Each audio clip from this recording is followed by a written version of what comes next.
마태복음 2장 1절부터 12절까지 우리 한 목소리로 봉독합니다. 헤롯 왕 때에 예수께서 유대 베들레헴에서 나시매 동방으로부터 박사들이 예루살렘에 이르러 말하되 유대인의 왕으로 나시니가 어디 계시냐? 우리가 동방에서 그의 별을 보고 그에게 경배하러 왔노라 하니 헤롯 왕과 온 예루살렘이 듣고 소동한지라. 왕이 모든 대제사장과 백성의 서기관들을 모아 그리스도가 어디서 나겠느냐 물으니 이르되 유대 베들레헴이오니 이는 선지자로 이렇게 기록된 바 또 유대 땅 베들레헴아 너는 유대 고을 중에서 가장 작지 아니하도다. 내게서 한 다스리는 자가 나와서 내 백성 이스라엘의 목자가 되리라 하였음이니라. 이에 헤롯이 가만히 박사들을 불러 별이 나타난 때를 자세히 묻고 베들레헴으로 보내며 이르되 가서 아기에 대하여 자세히 알아보고 찾거든 내게 고하여 나도 가서 그에게 경배하게 하라. 박사들이 왕의 말을 듣고 갈새 동방에서 보던 그 별이 문득 앞서 인도하여 가다가 아기 있는 곳 위에 머물러 서 있는지 그들이 별을 보고 매우 크게 기뻐하고 기뻐하더라. 집에 들어가 아기와 그의 어머니 마리아가 함께 있는 것을 보고 엎드려 아기께 경배하고 보배합을 열어 황금과 유향과 몰약을 예물로 드리니라. 그들은 꿈에 헤로데게로 돌아가지 말라 지시하심을 받아 바른 길로 고국에 돌아가니라. 아멘. 네, 오늘 마태복음 2장 1절부터 12절 말씀을 통해서 참된 왕이 나심이라는 제목으로 마태복음 세 번째 시간을 인도받겠습니다. 어, 좀 서론으로 생각해 볼 것은 학생들이나 청년들을 이렇게 만나서 대화해 보면 자신들의 학교나 그런 현장에서 전도하기가 참 어렵다고 이렇게 많이 얘기들을 해요. 마음은 있는데. 근데 사실은 전도할 필요가 없습니다. 왜냐하면 문이 안 열리는데 굳이 뭐 하려고 해도 되지 않는 거잖아요. 우리 지금 청소년들이나 청년들은 학교 다니는 것은 전도하러 다니는 게 아니고 사실은 여러 인생을 앞두고 준비하는 때죠. 그런데 우리가 생각해 볼 것은 초등학교나 중학교나 고등학교 다니면 잘 모르는, 안 나타나 있는 부분이 있는데, 뭔가 자신의 힘으로 해결할 수 없는 문제를 가지고 있지만 드러나지 않기 때문에 거의 다 믿는 아이들이나 예수 안 믿는 아이들이나 잘 모르고 자라게 됩니다. 물론 특별한 아이들에게 막 문제가 드러나기도 하지만 그러다가 이제 나이가 들면 이제 청년의 시기가 오고 또 청장년의 시기가 오고 결혼하고 뭐 직장 생활하고 뭐 한 30대, 40대 넘어가면서 점점 영적인 문제가 드러납니다. 이거는 직업이 국회의원이든 장관이든 대통령이라고 할지라도 상관없이 반드시 오게 되어 있어요. 어딘가에 문제가 터지는데 그것을 내 힘으로 감당할 수가 없게 됩니다. 그래서 어떤 사람들은 가정이 깨지기도 하고 어떤 사람은 건강이 무너지기도 하고 어떤 사람은 사회 활동이 완전히 끝나기도 하고요. 평판이 무너지기도 하고 또 영적으로 막 시달리는 막 그래서 막 자살까지 하는 이런 문제들이 이제 반드시 찾아오거든요. 그러니까 어, 우리가 이 사실을 진짜로 알고 있다는 게 맞다면 빨리 얘기해 줘야 되겠죠. 그죠? 뭐 네가 예수 믿고 우리 교회 나와라 그건 나중 문제고 인간이 도대체 어떤 존재이고 하나님과 함께하는 축복을 모르고 그리스도의 은혜가 임하지 않고는 어떤 인생이 된다는 것을 한 번쯤은 제대로 설명을 해줘야 됩니다. 그죠?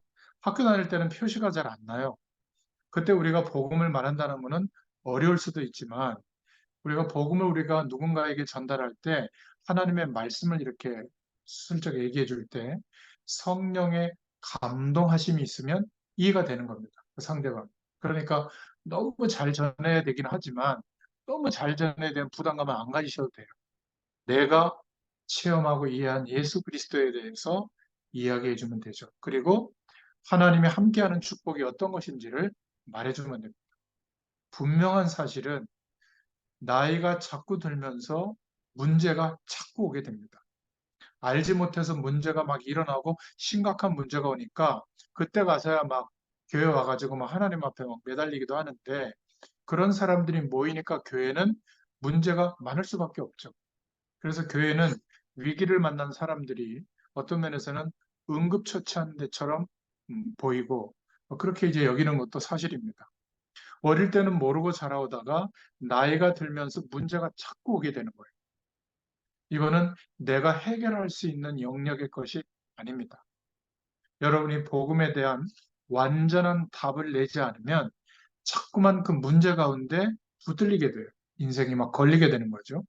그리스도에 대한 확실한 답을 안 내면 날이 갈수록 문제는 작아지는 게 아니라 더 커집니다. 미안하지만 개인 문제가 요거 끝나면 또 다른 문제가 터지고 요거 끝나면 또 다른 문제가 터지는데 거기에 막 인생이 막 몰려 들어가게 되는 겁니다. 그래서 베드로가 초대교회 어, 시작될 때 한 말이 보통 말이 아닙니다. 다른 이로서는 구원을 얻을 수 없나니 천하 인간의 구원을 얻을 만한 다른 이름을 우리에게 주신 일이 없다. 정말 공부를 많이 한 바울은 그리스도 외에는 내가 말하지 않겠다. 고린도의 아덴에서 전도를 실패하고 고린도 지역에 도착해서 한 고백이죠. 그리스도와 십자가 외에는 말하지 않겠다. 조금 모자라는 사람이 그냥 오직 예수다 이렇게 말하는 거하고는 완전히 다른 얘기입니다. 그 많은 알고 있던 것이 그리스도를 알고 보니까 별거 아니다. 내가 그리스도와 십자가 외에는 말하지 않겠다. 우리가 지난 시간에 임마누엘이라고 하는 하나님의 축복에 대해서 발견을 했습니다. 그런데 사실상 우리가 그 임마누엘의 축복은 알지만 임마누엘을 우리가 만들 수는 없어요. 하나님은 우리에게 임마누엘의 축복, 함께 하시는 축복을 주셨는데 우리는 사실상 임마누엘의 축복을 받을 수가 없는 겁니다. 여러분 중에 나는 하나님을 만났다, 봤다 이렇게 말하는 사람은 틀림없이 신비한 체험을 했을 뿐이지 실제로는 뭔가 복음에 입각한 체험은 아니에요. 목회자들 가운데도 내가 하나님 만나서 이야기했다. 하나님 내게 말씀했다. 이런 분들은 틀림없이 신비주의적인 신앙 색깔을 갖고 있는 겁니다. 하나님을 만날 수가 없어요. 그래서 여러분 가운데 이런 분이 있거든요. 나는 하나님을 알고 싶은데 잘 모르겠다. 그 사람이 정상적인 사람이에요. 나는 진짜 하나님 만나고 싶고 응답받고 싶은데 잘 모르겠다. 사실 그런 사람이 맞는 겁니다. 왜냐하면 하나님의 축복은 임마누엘인데 우리가 하나님을 만날 수 없는 거예요. 어, 우리가 하나님을 확실히 만날 그때는 천국에 가 있을 때죠. 사실은 만날 수가 없는 겁니다. 왜냐하면 우리는 죄와 사단의 권세, 저주의 권세 아래 묶여 있기 때문에 만날 수가 없었어요. 그리고 아예 하나님을 만날 수 있는 눈, 인생의 관점 이런 게 없어져 버린 겁니다. 그래서 요한 칼빈은 인간에 대해서 말하기를 인간의 전적인 타락, 완전한 타락을 말했거든요. 임마누엘의 축복을 받으면 되는데 하나님을 만날 수가 없는 겁니다. 사실 저와 여러분의 하는 일과 사업과 가정에 임마누엘의 축복이 임하면 다 되는 거 아니겠어요? 그죠? 근데 문제는 안 되어지는 거예요. 누구든지 임마누엘의 축복만 받는다면 다 될 것인데 그것이 안 되어지고 있다. 왜 안 되는가 하면 되어질 수가 없는 겁니다. 어떻게 우리가 하나님의 축복, 하나님과 함께하는 축복을 누릴 수가 있겠습니까? 그래서 하나님이 유일한 한 방법을 선택한 거예요. 우리가 하나님을 만날 수 없는 것을 아시고 하나님이 하나님을 만날 수 있고 하나님과 함께하는 축복을 누릴 수 있는 길을 여신 겁니다. 우리는 그 길을 알고 있고 믿고 있죠. 예수님이 이 땅에 오셔서 죽으시고 부활하심으로 완성하신 그리스도의 일을 믿게 된 겁니다. 그 그리스도를 믿는 믿음의 길 외에는 임마누엘의 축복을 누릴 길이 없는 거예요. 그래서 이런 사실을 지금 복음서에서 특히 마태복음에서 처음 시작할 때부터 강조하고 있는 겁니다. 우리가 첫 번째로 이 복음에 대한 그리스도에 대한 축복, 임마누엘의 축복을 누리는 길에 대해서는 지구가 생기면서부터 예언된 겁니다. 창세기 3장에 하나님을 떠난 사건이 일어날 때부터 지금 우리의 역사의 시간과 창세기 3장에 일어났던 사건의 시간은 연대를 측정할 수가 없죠. 모세가 주전 1500년경에 태어났다. 이런 기록이 있는 것을 보고 대충 짐작은 하는데 그 앞에 창세기 3장 사건은 언제인지 우리는 연도는 정확하게 모릅니다. 그런데 사실상 지구가 시작되면서 예언된 축복이 뭐냐면 복음이에요. 그리스도의 축복입니다. 창세기 3장 15절 여인의 후손이오면 뱀의 머리를 상하게 할 것이다. 임마누엘 할 수 없는 상태가 됐기 때문에 임마누엘의 축복을 누릴 수 있도록 미리 예언한 것이죠. 구약 성경은 전부 그 임마누엘의 축복에 대한 예언, 오실 메시아에 대한 약속을 말한 내용입니다. 저희가 성경 66권을 복음의 눈으로 한번 정리를 해봤잖아요. 그래서 왜 구약이라고 하냐면 예수님이 오시기 전에 이루어질 하나님의 약속이 이루어질 내용, 구약이라고 한 겁니다. 우리가 지금 2024년도 이렇게 얘기할 때는 예수님이 이 땅에 오시고 난 이후를 말하는 거죠. 예수님 태어나기 이전을 기원전, 예수님 태어난 이후를 기원후라고 말하잖아요. 뭐 BC 몇 년 이렇게 할 때는 Before the Christ, 예수님의 탄생을 기점으로 그 이전이 BC라는 단어를 쓰잖아요. 그리고 AD라는 것도 예수님 오신 이후라는 라틴어입니다. AD. 아노 도미니라고 하는 라틴어인데 예수님이 오신 이후다 그 말이에요. 그러니까 얼마나 중요한 예언인지 하나님이 우리에게 이렇게 성경을 통해서 말씀하고 있는 겁니다. 사실상 저와 여러분이 하나님을 만날 수 없기 때문에 하나님을 만날 수 있는 길을 처음부터 예언한 거예요. 그리고 창세기 6장 1절부터 20절에 방주 안에 들어오면 심판에서 살아나죠.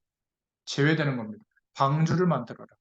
창세기 22장 1절부터 20절에는 아브라함이 아들을 번제로 드리게 하고 죽이려고 할 때 아들 대신에 수양을 준비하신 것을 보게 한 거죠.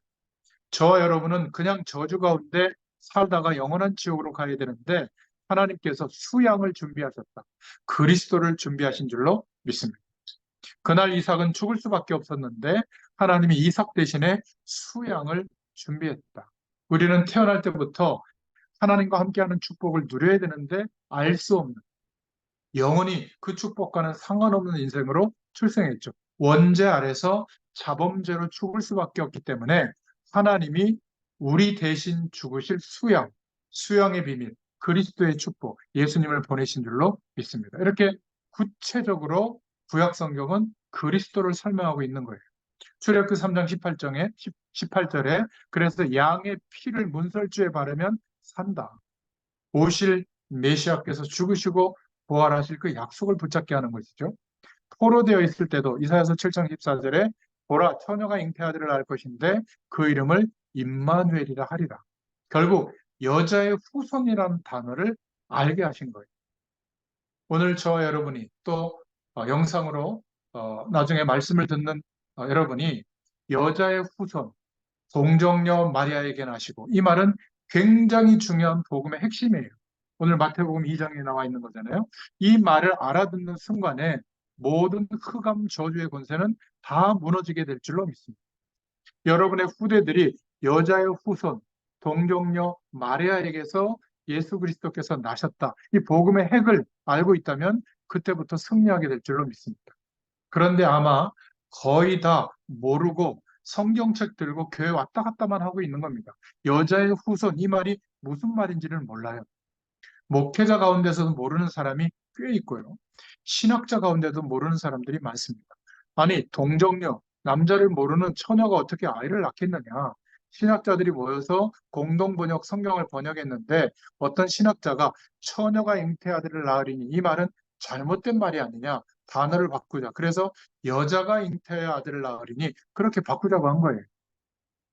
여자는 처녀라는 말도 포함되지만 그냥 남자라 하는 여자도 다 포함되잖아. 그래서 여자라는 단어로 표현한 거예요.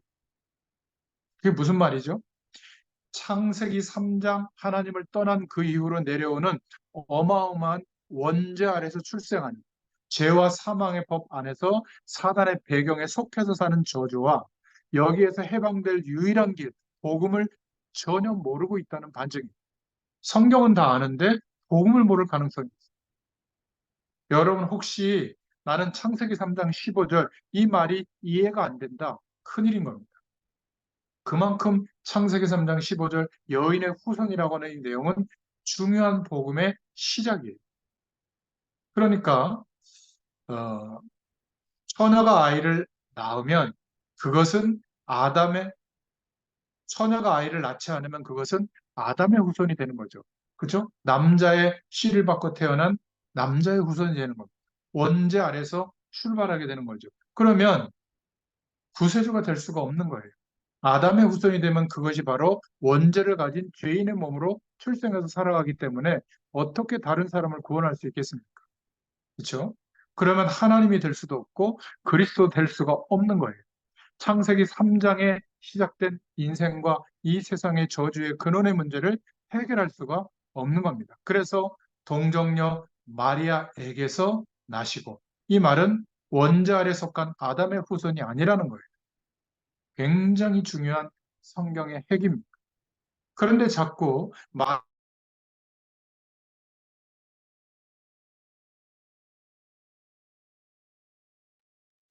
마리아를 높이고 그리고 어, 뭔가 어, 죄송합니다. 마리아를 높이고 마리아가 사실은 어, 공동구세주다. 하나님의 어머니다. 막 이런 표현들을 많이 하는데요. 복음은 절대 그런 게 아닙니다. 그렇죠? 그러니까 동정녀 마리아에게 나시고 이 말을 못 알아들으면 구원받을 수가 없는 거예요. 예수 그리스도를 전적으로 부인하는 겁니다. 마리아는 선택을 받아서 쓰임 받았을 뿐이죠. 축복받은 여자인 것만 확실한데 우리는 이 복음을 잘 깨달아야만 문제가 해결되는 것입니다. 혹시나 모를까 싶어서 하나님은 창세기 3장 15절부터 중대한 예언을 한 겁니다. 여러분이 이 부분을 못 깨닫고 그리스도로 담나지 않으면 여러분은 남은 생에 계속 고통이 오는데 해결할 길이 없는 거죠. 구원받았는지 안 받았는지는 제가 말을 못 하겠어요. 그건 개인의 신앙이고 하나님 앞에 가봐야 할 겁니다. 그러나 여러분이 그리스도로 완전히 답이 안 나면 틀림없이 남은 생은 날이 갈수록 고통이 계속될 겁니다. 그래서 깨닫지 못하면 어떻게 될까? 기독교는 종교로 전락하는 겁니다. 여자의 후손, 동정녀 마리아에게서 나시고 이 말을 못 깨달으면 기독교는 종교 속의 하나인 것 뿐이에요. 그리고 기독교는 못 깨달으면 율법으로 전락하는 겁니다. 꼭 그렇게 해야만 되고, 그렇게 안 하면 벌이 오고, 그렇게 하면 복이 오고, 이렇게 조건적인 어떤 기준으로 전락하게 되는 거죠. 이것을 못 깨달으면, 복음을 못 깨달으면 기독교는 윤리와 규범을 말하는 그러한 종교로 전락하는 겁니다. 결국 이런 기독교는 우리에게 들이닥치는 영적인 문제를 해결할 수가 없는 거예요. 여러분, 이 놀라운 언약이 성취된 기록이 오늘 본문인 겁니다. 하나님의 언약, 하나님의 약속이 성취되는 오늘 현장을 바로 본문을 읽은 겁니다. 혹시 신학 공부를 한 분들이 있다면 신학이라는 것을 좀 이해해야 됩니다. 신학은 성경 전체를 틀리지 않게 이해하도록 돕는 거죠. 그런데 자칫 잘못하면 그리스도의 중요성을 놓칠 가능성이 많아요. 전체를 잘 알도록 도와주는 것이지 모든 글자와 모든 내용이 비중이 똑같다. 이렇게 보면 그거는 망하는 겁니다. 그리스도에 대한 답이 안 나면 남은 생에 죽을 때까지 계속 고난이 오는 거예요. 성경을 틀리지 않게 해석을 해야 된다. 그 말을 모든 성경에 나오는 사건을 복음하고 똑같이 비중을 똑같이 생각해서 보면 복음은 그 중에 하나일 뿐이에요. 성경 모든 내용은 복음을 말하고 있는 거거든요. 멸망에서 구원받을 수 있는 길을 말하고 있는 겁니다. 그렇죠? 그런데 신학은 다 똑같이 얘기하는 거예요. 그러면 어떻게 될까요? 복음이 유일한 답이 될 가능성이 거의 없어요. 그러니까 많이 아는데 힘든 겁니다. 답이 안 나오는 거죠. 여러분, 혹시 고통이 끝나지 않고 계속되고 있는 분이 있습니까? 과거에 워낙 종교 속에서 살아왔기 때문에 그게 지금 복음 속에서 수리되는 중이기 때문에 그래요.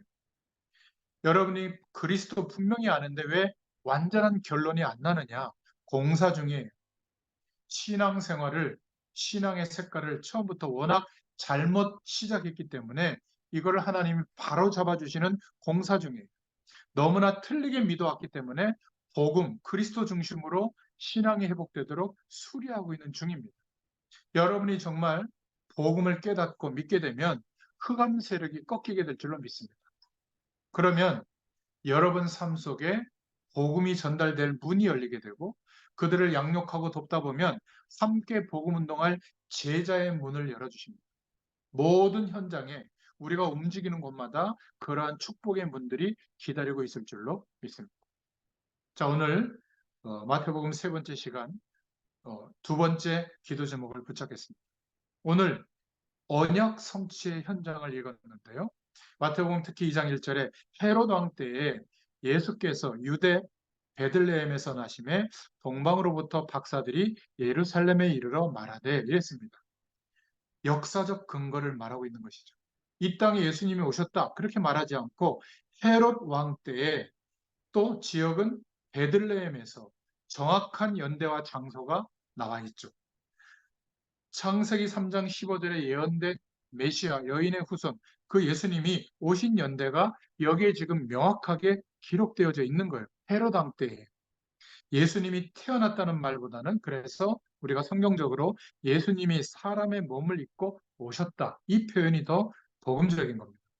어떤 면에서는 예수님이 이 땅에 오신 것은 아기 예수로 오신 거기에 성탄절에 너무나 큰 비중을 둘 필요는 없어요. 예수님이 이 땅에 태어났다라는 단어보다는 예수님이 이 땅에 사람의 몸을 입고 왕으로 오셨다. 이렇게 표현하는 것이 더 복음적인 표현입니다. 정확한 거죠. 지금 말하는 이런 복음의 내용을 못 알아들으면 어떤 결과가 나오는가 하면 예수님이 유대인들에게 이렇게 말했죠. 내가 창세 전에 벌써 있었다. 아브라함이 나를 보고 나를 믿고 구원받았다. 이렇게 말하니까 유대인들이 야, 도대체 네 나이가 몇 살인데 우리 조상 아브라함이 너를 믿었단 말이냐? 이렇게 나온 거예요.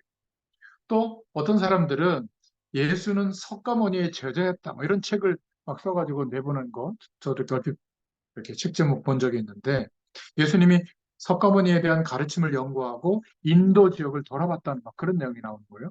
모르니까 그런 소리가 나온 거예요. 예수님은 석가모니 이전에 훨씬 전부터 역사가 시작되기 전부터 계신 분이에요. 그죠?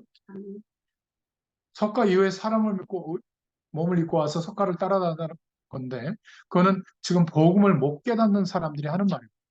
오늘 마태복음 1장, 2장을 가지고 여러분이 중요한 복음의 비밀을 깨달으면 여러분 주위에 있는 모든 저주의 배경이 완전히 끝나게 될 줄로 믿습니다. 그 참된 왕으로 오셨다. 이것을 마태복음이 말하고 있는 거예요. 그러니까 마태복음 2장 3절에서 4절, 7절에서 8절에 보니까 유대인들이 소동이 일어난 겁니다.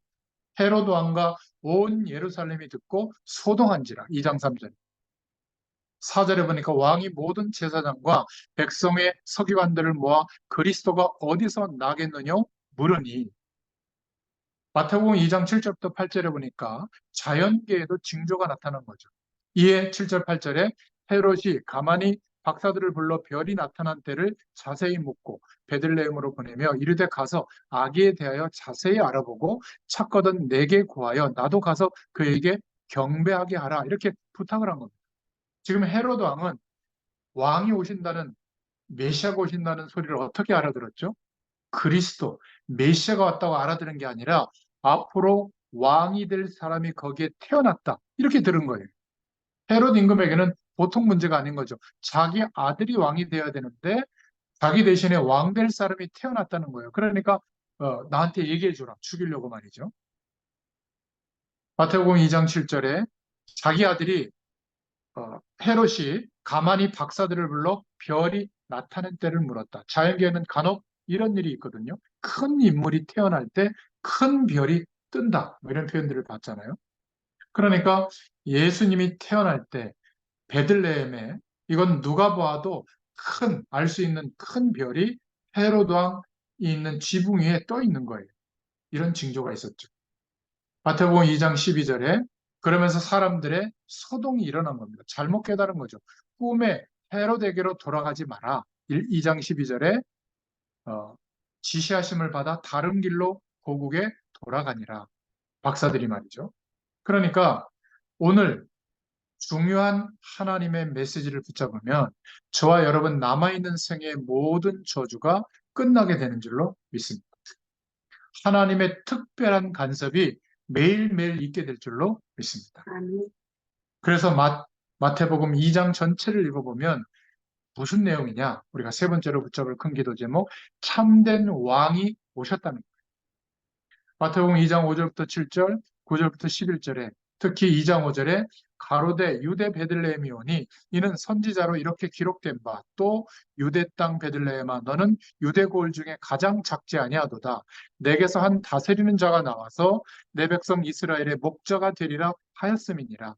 성경에 다 예언되어져 있었죠. 미가서 5장 2절에 보면 어디서 태어날 것까지 약속되었고 베들레헴이 큰 축복이 될 것이다. 창세기 49장에 예언되어져 있죠. 그리고 헤롯 왕이 알고 있던 그런 왕이 아니라 참된 왕이 오셨다. 어떤 왕이요? 창세기 3장에 하나님을 떠나서 우리 인생에 들이닥친 근본적인 문제를 해결한 왕이 오셨다. 요한복음 14장 6절에 하나님 만나는 길을 여신, 참 하나님 만나는 길을 여신, 참 선지자의 축복을 이루신 그 왕이 오셨다. 또 마가복음 10장 45절에 앞으로 받아야 될 모든 죄와 저주와 저와 여러분의 집안과 가문의 모든 저주를 꺾은 왕이 오셨다. 그걸 말하고 있는 겁니다. 지금도 전세와 지교를 어지럽게 만드는 마귀의 세력을 완전히 멸하신 왕이 오셨다. 요한일서 3장 8절에. 지금 예수 그리스도께서 모든 마귀의 일을 멸해버렸다. 여러분 이 축복을 정말 붙잡고 누릴 수 있기를 축원드립니다. 그 증거를 우리에게 주셨죠. 로마서 8장 2절에 보니까 죄와 사망의 법에서 해방시켰다. 그래서 저와 여러분들은 한순간이라도 미신, 제사, 우상, 그걸 뭐라고 사주팔자, 날짜 이런 거에 절대 불안해할 필요가 없어요. 끝난 겁니다. 영원한 생명의 축복에 우리는 완전히 회복되어진 거듭난 인생이 된 줄로 믿습니다. 절대 걱정하지 마세요. 다시 한번 약속드립니다. 이 그리스도의 언약을 붙잡은 날로부터 날로 치유되고 하나님의 능력으로 임마누엘의 축복으로 역사해 주실 줄로 믿습니다. 앞으로 남아있는 모든 저주는 반드시 해결되는 것을 보게 될 줄로 믿습니다. 저는 개인에게 온 증거도 많아요. 자, 오늘 본문에 보니까 마태복음 2장 11절에 더 놀라운 사실은 박사들이 와서 예수님께 경배하면서 황금, 유향, 모략을 드렸다는 거예요. 황금을 드렸다는 말은 왕을 상징하는 거고요. 유향을 드렸다는 말은 향을 피우는 거거든요. 하나님께 제사하는, 그러니까 하나님께 드리는 제사를 상징해요. 그리고 모략을 드렸다는 말은 예수 그리스도의 죽음을 먼저 예비했다는 말이 되거든요. 그러니까 참된 왕을 상징하는 황금을 드렸고 또 하나님께 드리는 제사, 유향을 드렸고 또 예수님 앞에 모략, 예수님의 십자가의 죽으심을 의미하는 모략을 드린 겁니다. 그러니까 참된 왕으로 오신 것을 이 박사들을 통해서 또 들판에 있던 목자들을 통해서 경배를 받으신 것이죠. 자, 오늘 마태복음 2장을 읽었는데요. 결론입니다. 우리가 왜 그리스도의 이 약속을 굳게 붙잡아야 될 것인가? 그 이유가 뭘까? 이것을 아직도 모르고 있는 신학자들, 목회자들, 교인들이 있다면 어떻게 될까요? 평생 일어나는 가문의 문제가 그리스도로만 해결될 줄로 믿습니다. 우리는 이미 해결받았어요. 그리고 개인에게 계속되는 문제가 아무리 와도 우리는 그리스도 안에서 거듭난 인생, 생명의 축복으로, 하늘 보좌의 축복으로 보장받는 그 축복 속에서 살아가고 있는 겁니다. 우리에게도 영적인 문제가 남아있을 수도 있고 또 나타날 수도 있는데 이 영적인 문제를 예수 그리스도께서 완전히 해결해 주신 줄로 믿습니다. 여러분, 오늘 이 복음의 약속을 다시 한번 생각해 보시고 여러분 굳게 붙잡을 수 있기를 바랍니다. 그렇지 않으면 평생 살아가면서 저와 여러분에게 일어나는 가문의 문제들, 개인의 문제들, 영적인 문제들이 해결되지 않아요. 그래서 힘든 겁니다. 이런 말에 이의를 제기할 수 있는 분들은 한번 조용히 생각해 보시기 바랍니다. 여러분의 집안을 한번 생각해 보세요. 어떤 상황인지. 여러분의 후대들, 자녀들을 한번 조용히 생각해 보시기 바랍니다. 여러분에게 계속 다가오는 개인 문제를 조용히 한번 생각해 보세요. 그렇게 살아도 괜찮다고 여겨지십니까? 오늘 이 말씀의 본문을 적어 놓았다가 나중에 문제 왔을 때 찾아보세요. 거의 틀림없이 우리는 얼마나 큰 축복을 받았는지를 깨닫게 될 겁니다. 여러분 남은 생은 틀림없이 이 그리스도의 언약 안에서 승리하게 될 줄로 믿습니다. 그 그리스도께서 왕으로 오셨다. 저와 여러분은 예수 그리스도를 믿는 하나님의 자녀가 된 줄로 믿습니다. 승리하시기를 예수님의 이름으로 축원드립니다. 기도하겠습니다. 하나님 감사합니다. 참된 왕으로 오신 예수 그리스도를 찬양합니다. 아멘. 예수님을 그리스도로 믿는 믿음 안에서 이제는 당당히 임마누엘의 축복을 구하고 기대하고 찾고 누리도록 역사하여 주시옵소서. 아멘. 우리의 모든 삶이 이 축복을 누리는 증인의 삶으로 하나님께서 역사해 주시기를 소원합니다. 감사드리며 예수님의 이름으로 기도드렸습니다. 아멘. 감사합니다.